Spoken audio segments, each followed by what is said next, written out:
Então, primeiro, obrigada a todo mundo por esse tempo de apresentação. Acho que eu passei esse semestre todo querendo fazer alguma coisa, e essa foi a forma de fazer alguma coisa, antes de não ter o projeto e tudo mais. Então, para quem não me conhece, eu sou Isadora, eu sou neuropsicóloga especialista em reabilitação. Se Deus permitir, depois de amanhã eu vou poder fazer a matrícula no mestrado. Torcendo. E o artigo que eu vou trazer para vocês hoje é Leveraging Process Data to Assess Adults' Problem-Solving Skills, using sequence mining to identify behavioral patterns across digital tasks. É o primeiro desafio, né? É o trava-línguas. Aí eu quis trazer também os autores do estudo, mas eu sempre gosto de futricar, assim, quem que é a pessoa que escreveu, né? Então, a autora principal é a Rê, ela atua em Princeton, e os dois outros autores são a Francesca, da University College of London, e o Marco, que ele compõe essa comissão para desenvolvimento, que fez a parte... Bom, ele fundou, né, a pesquisa. Então, antes de a gente começar, eu queria que vocês imaginassem junto comigo que a gente está tentando comprar uma passagem aérea em conta. Eu, inclusive, quero ouvir de vocês quais são as dicas, porque eu preciso. Quais os passos que a gente pode pensar para realizar essa tarefa? Pesquisar onde? Google Flights, Skyscanner, Decolar. Falam também que tem horários específicos, né? Tipo, final de semana, madrugada. É o folclore. A gente pode procurar a passagem de Foz hoje, né? O que mais? Pode ir em agência. Aham. O Ale tinha falado também, né? Que às vezes tem umas promoções da Latam. Então, a gente tem várias maneiras de conseguir completar essa tarefa. Cada pessoa vai adotar uma estratégia diferente, mesmo sem pensar muito. A gente faz escolhas baseadas na nossa experiência. Eu, por exemplo, eu sempre tenho que comprar passagem para ir para Natal, né? E aí é uma coisa que eu tenho que fazer. Então, eu adianto até o último momento possível e compro de qualquer jeito, o que tiver lá. Esse artigo, ele vai falar sobre esse passo a passo para poder pensar na resolução de tarefas. Só que aqui vai ser no ambiente digital, revelando formas de pensar, padrões de resolução e diferentes níveis de autonomia. Vamos pensar em mais um exemplo. O dia da viagem está se aproximando e agora a gente vai arrumar a mala. Qual que é o primeiro passo antes de arrumar essa mala? Saber como é que está o tempo. Olhar a previsão do tempo seria uma coisa mais eficaz, né? Fazer o cálculo dos dias, né? Aham. Eu tenho desenvolvido uma estratégia que me ajudou muito nas últimas viagens. Eu pergunto para o ChatGPT quantos biquínis eu tenho que levar se eu vou ficar tantos dias na praia. Quero ir para academia tantas vezes. E é sempre assim, eu sempre coloco para academia 3 vezes por semana.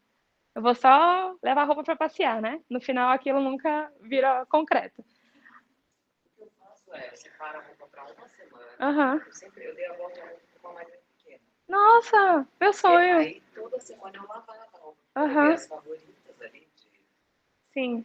Uma roupa de evento. Aham. Ou, no último caso, eu compro algo que precisa. Aham. Tênis, um chinelo, Uhum. uma linha.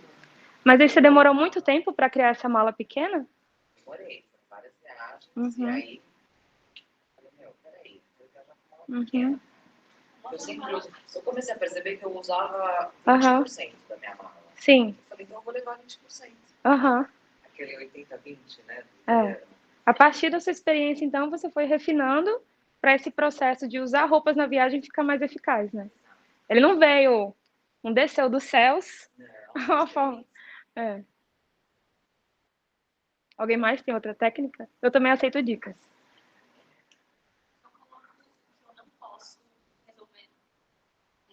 Aham. Que você não pode esquecer. Aham. Carregador. E acho que isso vem da sua experiência também, né, Amanda? Você deve ter esquecido algum item, tipo calcinha. E aí é difícil resolver, né? Então, mesmo no nosso grupo pequeno, várias pessoas falaram coisas diferentes sobre arrumar a mala, né? Sobre tomar decisões e fazer o passo a passo. E aí esse estudo ele vai pensar, será que essa tomada de decisão, essa resolução de problemas em ambiente digital está relacionada à cultura, nacionalidade, gênero, idade e afinidade com os de tecnologias? Aqui eu coloquei a carinha do artigo, né? Ele vai explorar o processo de resolução de problemas em tarefas estruturadas em ambientes enriquecidos com tecnologia. E ele também realiza uma comparação entre diferentes países, levando em consideração algumas variáveis. Opa, ele deu um zoom aqui do nada. Eu destaco aqui no texto uma questão importante que me chamou a atenção. Ele fala que no leste asiático, as pessoas tendem a pensar de forma holística, dialética e com base na própria experiência, enquanto os ocidentais, westerns, eles tendem a pensar de forma analítica, lógica e abstrata. Então, ele coloca aqui já estudos prévios que podem pensar algumas hipóteses para a gente. De maneira parecida, as diferenças das experiências individuais, como idade, gênero e o uso da tecnologia, essa afinidade com essas ferramentas, podem levar também em diferentes formas de se deparar com um problema, né? E se essas diferenças culturais existem de fato, a gente tem que estabelecer se eles refletem uma diferença generalizada ou se essas características individuais vão ser mais preponderantes. Então, foram considerados dados de 7.000 e tantos respondentes de 5 países, Reino Unido, Irlanda, Japão, Holanda e Estados Unidos, que realizaram, eu não sei como é que fala, eu vou chamar de PIASTRE, que é que nem o corredor de Fórmula 1, que é o Programa de Resolução de Problemas em Ambiente Tecnológico. Eles foram administrados como parte do treinamento da OECD, que é um dos autores, né, que é membro, para avaliar competências na idade adulta, que chama PIAC. Aí eu encontrei o PIAC, eu não encontrei ele em português, então eu trouxe ele em francês mesmo. Essa aqui é uma das tarefas mais simples que tem, uma das primeiras, que eles colocam o regulamento interno de uma creche. E aí aqui surge uma pergunta para a pessoa responder. Aqui, qual que é o horário no mais tardar que as crianças podem chegar? Então, eles têm que ler aqui o regulamento, e aqui vão ter 2 regras que falam de horário. Esse primeiro ponto é trazer a criança às 9 horas, e tem lá mais embaixo, o café da manhã será servido às 7h30. Então, essa aqui é uma tarefa fácil, a pessoa tem que selecionar que a regra correspondente, que seria a primeira. Tem que trazer a criança para a creche até às 9 horas. Até aqui, tranquilo? Tranquilo, né? Tranquilo demais. Aí, na segunda etapa dessa questão, o pai recebe um e-mail, né? No caso, você seria o pai.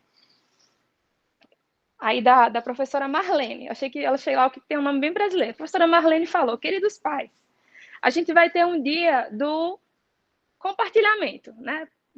Então, eles pedem para as crianças trazer na sexta-feira um animal de pelúcia favorito e dividir com seus camaradas. Achei legal o uso da palavra camaradas também. O animal em questão tem que caber dentro da mochila. Cada criança vai apresentar seu animal de pelúcia favorito e explicar para os outros por que ele é especial. Achei muito fofo. E aí aqui ele pede para você selecionar qual das regras que tem que mudar com esse e-mail. E aí tem, acho que 1, 2, 3, 4, 5, 6. No 7º item, não. Aqui nesse item, ele fala, deixe os brinquedos em casa, que a criança não pode trazer os brinquedos. Então, com esse e-mail da professora Marlene, ele vai ter que selecionar que essa regra vai deixar de valer no dia do compartilhamento do brinquedo de pelúcia, né? Então, envolve um pouco de flexibilidade cognitiva. E aí eu achei isso muito fácil, fui passando assim, tá, mas e aí? Me traz um mais difícil. Eles não compartilharam todos os problemas, né, todos os itens. Esse outro item eu achei mais desafiador, um pouco mais interessante. É o seguinte aqui, você vai ter que planejar o trajeto mais fácil para realizar as tarefas que estão nesse post-it amarelo embaixo. E tem que manter em mente que você tem que ser rápido. Aí ele coloca, deixar meu filho na escola até as 8h30, fazer as compras da semana durante 20 minutos e retornar para casa antes da reunião de 9h30. Qual trajeto vocês escolheriam aqui? Escola e depois? Só precisa de um mercado, não tem que ir nos 3, só um. No mercado A. E depois casa. Exatamente. Isso aqui é esperado. Quando a pessoa seleciona, vamos dizer assim, eu quero ver quanto tempo vai demorar para C, né? Você pode clicar na letra C. Isso vai ser contabilizado como um passo que você realizou para terminar a tarefa com sucesso. E aí, quando você clica no C, ele muda aqui embaixo, no canto direito inferior, a duração do trajeto. Então, você pode, se você quiser, pensar um pouco mais, né? Mas é isso. A Amanda falou o que seria esperado. E aí, na segunda etapa dessa tarefa, acontece uma inundação na loja A. Você já chegou na escola. E aí, agora, você vai para B ou para C? Então, agora, é um pouco mais difícil, visualmente, a gente entender se é melhor a C ou melhor a B, porque elas parecem estar mais ou menos próximas, né? Então, nesse aqui, seria esperado que a pessoa clicasse e observasse e ponderasse se ela vai para a loja B ou para a loja C, agora que a loja A está com inundação. Tudo bem até aqui, gente? Então, o artigo coloca 3 objetivos para elucidar. O primeiro deles é, em que medida adultos adotam de forma consistente estratégias próximas ao ideal.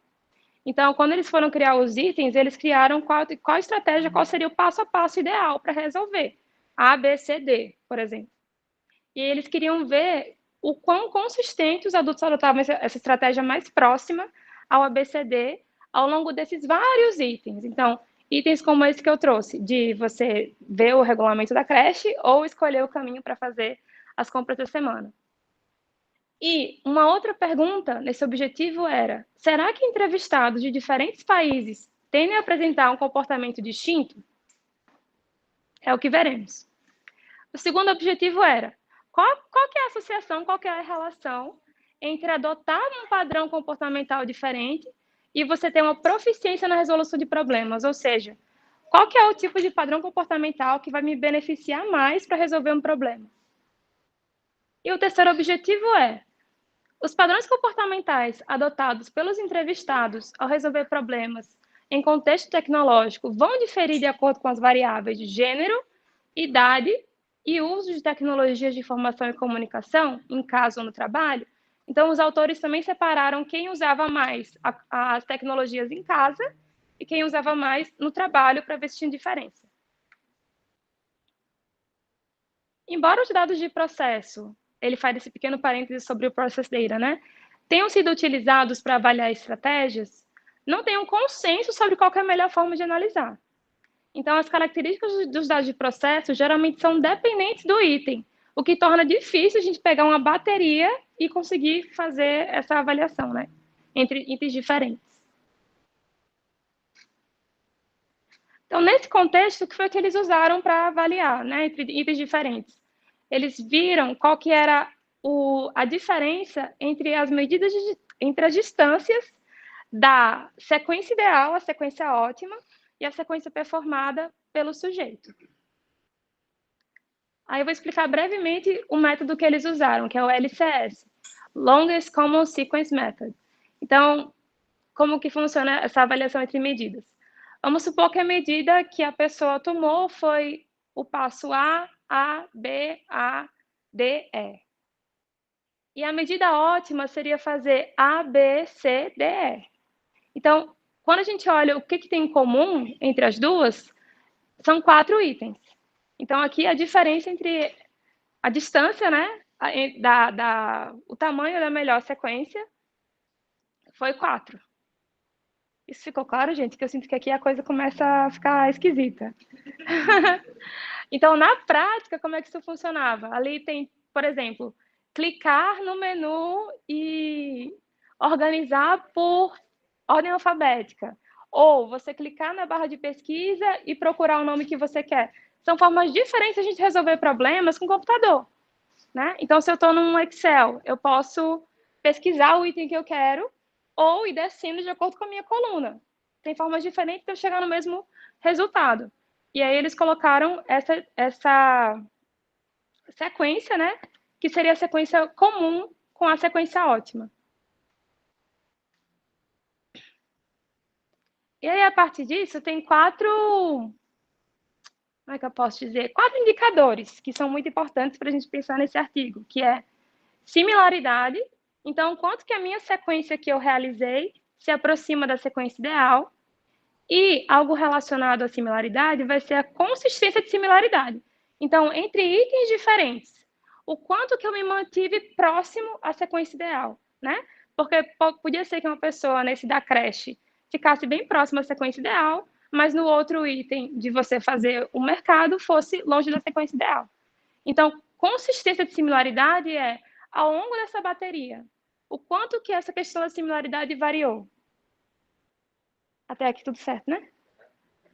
Não finja não, vocês podem perguntar. Não vai cair na prova, mas... Né? E o outro indicador é eficiência, que eu acho que tem a ver com o que a Maria Cecília falou da mochila, né? Então, é o quanto eu consigo resolver aquela tarefa usando a quantidade mínima de itens necessários. Porque a gente pode resolver de forma boa, né? Chegando na sequência ótima, só que testando várias coisas diferentes naquela interface. Uma alta eficiência é indicativa de que ações redundantes não tenham sido realizadas. E, de novo, assim como a consistência de similaridade, consistência de eficiência é o quanto que isso variou ao longo dos itens diferentes. Se isso permaneceu um padrão ao longo desses vários itens, ou se não, se foi variando demais. Então, em relação ao objetivo 1, os resultados agora, né? Em relação ao objetivo 1, em que medida os adultos adotam consistentemente estratégias próximas ao ideal e como que isso vai variar de acordo com os países? A maioria dos participantes seguiu a sequência de referência e a gente teve uma relação. Então, quem estava na média, quem teve um score dentro da média em relação à similaridade, então, em relação a estar próximo à sequência ideal, também teve consistência na similaridade da média. Então, foram coisas que foram juntas. Você ter uma boa similaridade, uma boa aproximação com a sequência real, e isso ser constante ao longo do teste. Foi um padrão. Agora, a eficiência não acompanhou esse padrão. Por quê? Eu posso ter uma boa similaridade sem ser eficiente. Foi isso que eles perceberam, na verdade. Que pessoas que tinham boa similaridade, elas exploravam mais o ambiente virtual, então, portanto, sendo menos eficientes, né? Tendo mais passos. Respondentes que estavam... Peraí que está de amarelo, não consigo ler. Respondentes que estavam muito perto ou muito longe da sequência de referência não tiveram níveis altos de variação. Ou seja, os que estavam muito bem em tudo costumavam ter esse padrão, e quem ia muito mal em tudo, era consistentemente ruim. E poucos respondentes conseguiram ter uma boa eficiência e uma boa similaridade. Então, voltando àquilo que eu falei, geralmente quem se aproximava mais da sequência ótima levava mais itens para conseguir fazer isso.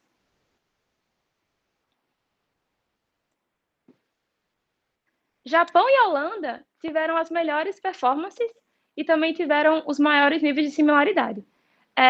Não tinha nenhum país latino-americano no estudo, né? Todos eram países com uma renda mais alta. No Japão, os participantes tiveram menos eficiência, o que pode ser que tenha a ver com aquilo que os autores trouxeram na introdução, né? Do leste asiático, está mais relacionado a pensar nas coisas como um todo, mas a gente não tem como afirmar isso, porque não tinham outros países dessa região. E uma outra questão é que tinha um erro de escrita, um espaço onde não devia estar. Então, talvez tenha sido por causa desse erro, talvez tenha sido uma questão cultural, ficou incerto. Mas em todos os países, os participantes com alta similaridade, ou seja, uma aproximação da sequência ótima, precisaram realizar mais ações para completar os itens.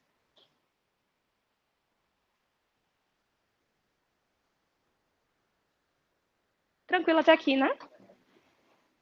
O objetivo 2, que é qual a associação entre diferentes padrões comportamentais e a proficiência na resolução de problemas. Então, em relação a esse objetivo, tem esse gráfico que ele deixa bem claro essa relação. Então, no eixo vertical, a gente tem a proficiência no teste, né, nessa bateria. Então, ali eu vou pensar na pontuação total, como se fosse. E no eixo horizontal, o nível de similaridade. Tá vendo que tem tipo uma escadinha que sobe? Porque quanto maior a similaridade, maior a pontuação no teste. Acho que isso é meio esperado, né? Mas eles acharam o máximo, assim, no texto. Ficaram tipo, uau! Eu acho que é meio, devia ser assim. Esse aqui que eu achei bem interessante. Esse gráfico, ele mostra a relação entre proficiência no teste, a pontuação no teste, e os 4 indicadores de similaridade e de eficiência. O eixo horizontal, ele vai mostrar a similaridade desse lado esquerdo, certo? Então, aqui desse lado esquerdo tem similaridade, do lado direito tem eficiência. Tá vendo como eles são diferentes?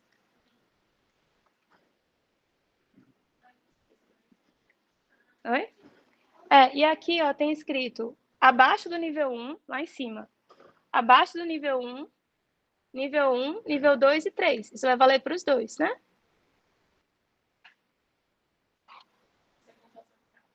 Isso, pontuação geral no teste. Então, quando a gente olha no lado da similaridade, que é o esquerdo, os níveis 1 e 2, eles tiveram... Tá vendo que parece tipo um enxame de abelhas? Os que estão maiores são os do meio, né? Então, quando a gente compara as extremidades, a gente tem no nível 1 e no nível 2 uma maior dispersão dos resultados, né?